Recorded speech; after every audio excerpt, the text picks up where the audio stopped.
Hello everyone, my name is Landon and welcome back to another video.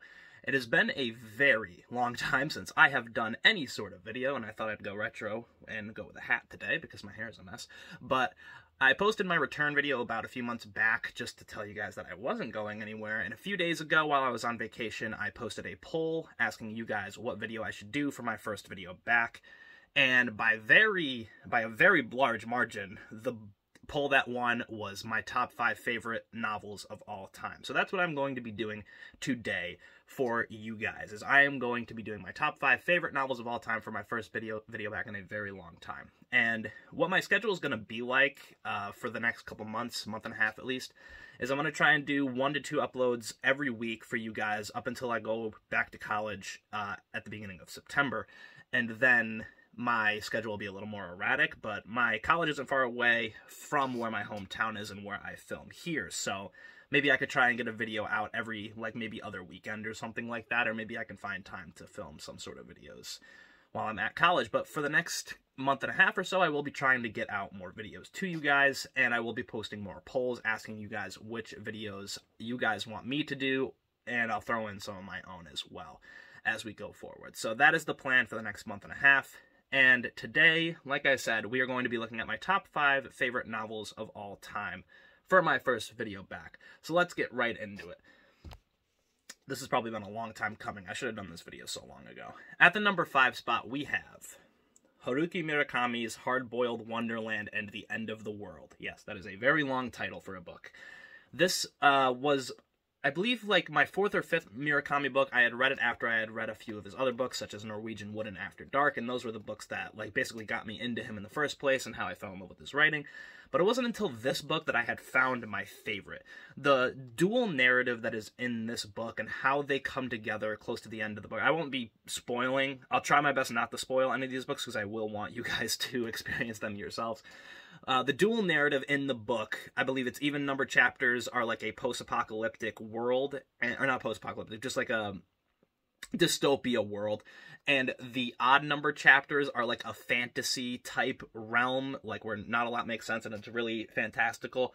It might be the other way around. I forgot to look, and I haven't read this book in a couple of years, but the way that the dual narratives seem separate at first. At first they don't seem like they're together, nothing combines, and then as you get toward the end of the story and details start making sense and how they connect with each other is just so beautiful. And once you get to the end of this book, you will be mind blown, as I was, because I wasn't expecting the ending to come. I started piecing it together as it went along, and that's the best part about Murakami's work, is that he doesn't like to hold your hand. He likes to give you the breadcrumbs, and he wants you to follow your own steps to the ending and make you basically bring everything together and be like, oh, that's what the conclusion of this story was. He doesn't just lay it out for you, but he gives you all the pieces to the puzzle and he makes you put it all together. And that's one of my favorite reasons why this book is in my top 5 favorite, just because of that aspect of putting all the puzzle pieces together toward the end. And it's just so beautifully written, especially the fantasy chapters. Those chapters are so well put together, in my part, are definitely the shining part of this book. But the future dystopian world is also very fun to read, and putting them all together at the end is such a joy.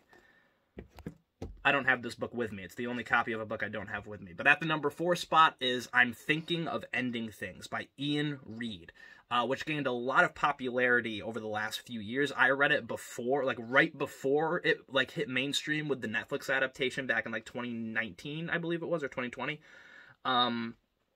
And it was a book I read in one day. It's a book that combines so many different genres. It's a mystery, it's horror, it's romance, it's almost comedic, darkly comedic at times. And it's a book that I didn't want to put down, and I didn't. I read it over the course of one entire day. It's only 300 pages long, and it reads very quickly. And it's another one of those books, similar to what Murakami does with his books, is Ian Reid gives you the pieces to the puzzle of the mystery, and then he has you basically put it together at the end, but he also basically gives you a grand scheme of things at the end of the book in the final couple chapters. And the book is about, this is no spoiler at all, it's about a couple who are kind of on the brink of ending their relationship, hence I'm thinking of ending things, and it's told from the point of the girlfriend's point of view, and they are going to visit the guy's parents. They're going to meet their parents for the first time to be introduced. And as the trip goes along, the girlfriend starts to realize that things aren't as they seem. When they get to the house, things are starting to go weird, and like a bunch of different things are happening that don't really make sense until toward the end of the book, when you do finally realize what was going on in the house, why this trip mattered, and what was going on in the first place. It's a book that you do need to read and really pay attention to understand toward the end of it, but if you do take the time to understand it, it is a incredible read, and one that I will recommend basically forever. It's in my top 5 for a reason, and it is just such a quick read and such an amazing book, and it's what introduced me to Ian Reid as well, and he's only written about 3 books, but all of them have been incredible, but that was the first one that really put him on the radar for me, and a lot of people as well. At the number 3 spot, you knew it was going to be here eventually, is Dreamcatcher by Stephen King. It's not number 1, it's not number 2, no, because there's a couple of books that I think are better than it. But if you've been following my channel for the last 4 years, 5 years at this point, you will know that this rose the ranks of my favorite Stephen King books slowly but surely. It started in the top 5, and then it went incrementally up until it became my favorite Stephen King novel of all time, and is my 3rd favorite book of all time. I own so many copies of this book, and I've read it so many times to count. It's just crazy at this point. And I know that this is a very unpopular opinion. This is not an opinion that a lot of people agree with. I've only met a handful of people who have this in their top 5 or their number 1 on like Reddit and stuff like that, and just like in the YouTube comments. But every time I read this book, it is just such a joy to read. Every single time I read it, I just connect with the 4 main characters. I feel for them, I feel for their tragedies, and I just think it's one of the most beautifully told Stephen King stories that's ever been written, especially toward the end. I love the ending of the book. The last few chapters and the epilogue are just some of my favorite chapters that Stephen King has ever written. I love the villain. I love the mind games that the villain plays throughout the entire book. I love Jonesy. I love Henry. I love P. I love Beaver. I love all of them, and I even love the Colonel to an extent. He's just such a ridiculously fun character. And I also love books that are set in the winter. That's one of my weaknesses. You'll see another book coming up soon takes place in the winter, and the fight that they go throughout the entire book, and the friendship that they have grown, and the friendship that they need to keep together to basically fight this evil that has invaded their town, is just such a beautifully told story. And it's one that I always recommend. Not a lot of people agree with me. I have recommended it to some people. Some people have said, no, that wasn't that good. Some people have been like, wow, you're right, that book was great. And it's just fun to see other people's reactions to Dreamcatcher, because you either think it's wild, or you think it's wild, but it's also incredible. So I encourage you, if you have not read Dreamcatcher, to sit down, really just take it in for the fun, crazy time that it is, but also for the characters, the loving relationships that are grown throughout the entire book, and everything in general, because Stephen King is just that good of an author. Alright, at a number 2 spot is the most recent book on this list, and it's very large, is House of Leaves by Mark Z. Danielewski. I love that name. House of Leaves I read about, I want to say 7 or 8 months ago, and it took me a week and a half to get through. If you guys don't know what House of Leaves is, it's basically a book within a book within a book. There's like 3 different stories going on. There's a guy who wrote a book, and then a guy who's talking about the book, and then there's a whole nother storyline that's like about the people that the guy wrote the book about. Like, it's just so much different stuff going on, and all the chapters in it are basically their like stories in themselves. There's so many mysteries in this book that I have even yet to solve. I have my own theories. I want to do a video in the future. Maybe I'll do a poll of my theories of House of Leaves. I have a few of what it all meant, who wrote the books, and like what's going on, and did it all even happen. But the journey that I went on with this book, with everything, with me putting my own theories together, me looking up subreddits and stuff like that, like, what the heck did that mean? What happened here? And just the writing in general, because a lot of it, there are some things in this book that just do make sense. There's a lot of stuff that doesn't make sense, but there is a lot of stuff that does make sense, and the stuff that does make sense is my favorite parts of the book, because I do love putting theories together, and I do have my theories, but the the foreshadowing that happens in the book and stuff that takes place later, and the character developments of all three of like the main plot lines in the book are incredible, as well as some of the best written horror I have ever read. There are a few passages in this book that I was genuinely unsettled with. There are a few other books that have done that, such as like Stephen King's Salem's Lot.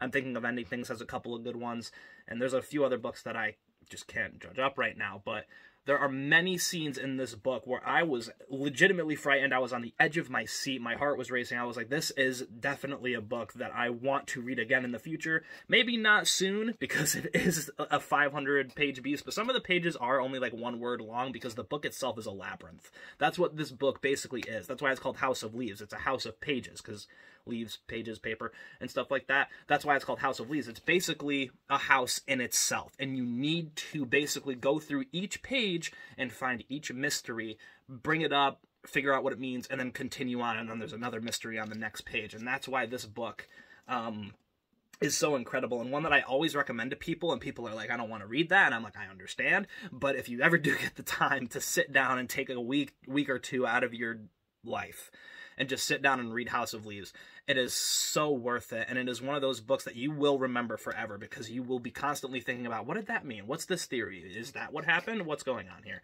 And that's why it is my number 2 spot. And at the number 1 spot, it has been my favorite book since I was in the 10th grade, The Terror by Dan Simmons. I have talked about The Terror a pretty decent amount on this channel before.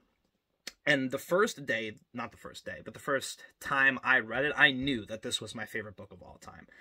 This book has some of the best character development I have ever read in any book ever. It has the creepiest monster that has ever been drudged up, I think, but it's also based on like a mythological creature as well, which I thought was really cool. It's based on real events, but the real events have been taken by Dan Simmons and fictionalized. He does that a lot with his books, whenever he writes, especially horror, such as Drood, The Abominable, Carrion Comfort, books like that. But The Terror, also it takes place in the winter. Yep, there it is. But The Terror, every single character, every single detail in this book mattered in the end result.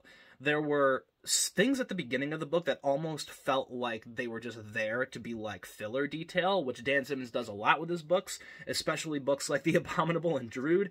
But like, unlike those books, mostly The Abominable, every single detail in this book mattered and came up at the end. There was a scene that took place on like page 20, and then it got wrapped around in the end on page 700. Like, and I remembered it. Like, that was the thing. Like, it was so detailed and it was so well told that by the end of the story, I was like, oh yeah, that was like a thing that happened earlier on in the story as well. And it all comes together and makes sense. Like I said, the main monster is really great. The human villains as well, sort of like Dreamcatcher, where you have the monster and then you have the human villains, were so well written, and their motives also all made sense, and that's what's also great. Like, you could have a villain and they could be really crappy, but you could also have a villain who has a really great motive, and that's what the main villain of this story had, and he was also just a little bastard as well, and that's also what was great. It was so easy to root against him and against his motive for the characters that you were rooting for. And also, the death scenes in this as well also hit the hardest, because, as I said, the characters were so well written. The journey that they go on, and the deaths that they go through are so impactful to you. You almost felt like you were on the ship in the Arctic with them. And when certain characters died, you felt alongside the people who lived and had to live through that. I can't say enough good things about this. I always want to go back and voyage on that Franklin expedition. I don't want to die on it, but I believe it's 1848 is when the Franklin expedition took place. I want to say it's 1848. I might be wrong about that. It doesn't say. 1845. I was correct. I think it's like a 3-year voyage. It's 1845 and it goes to 1848.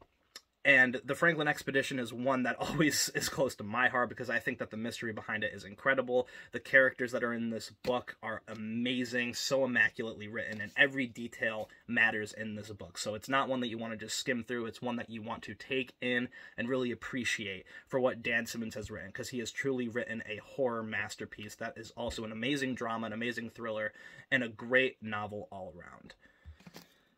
So that is my list of my top 5 favorite books of all time. If you guys have your top 5 favorites, I would love to hear them in the comments because I love looking at what other people's 5 favorite books are. If you have read any of these 5 books that I have here with me, please leave a comment down below on what you thought of them, if you liked them, if you hated them. I know a lot of people are mixed on House of Leaves. The Terror is mostly pretty well received. Dreamcatcher, everybody knows that, as well as I'm thinking of Anythings in Hardboiled Wonderland. Those might be also under the radar picks as well. If you guys have any comments, please leave them down below, and I'm so happy to be back and giving you guys videos again. And I'll see you in the next one.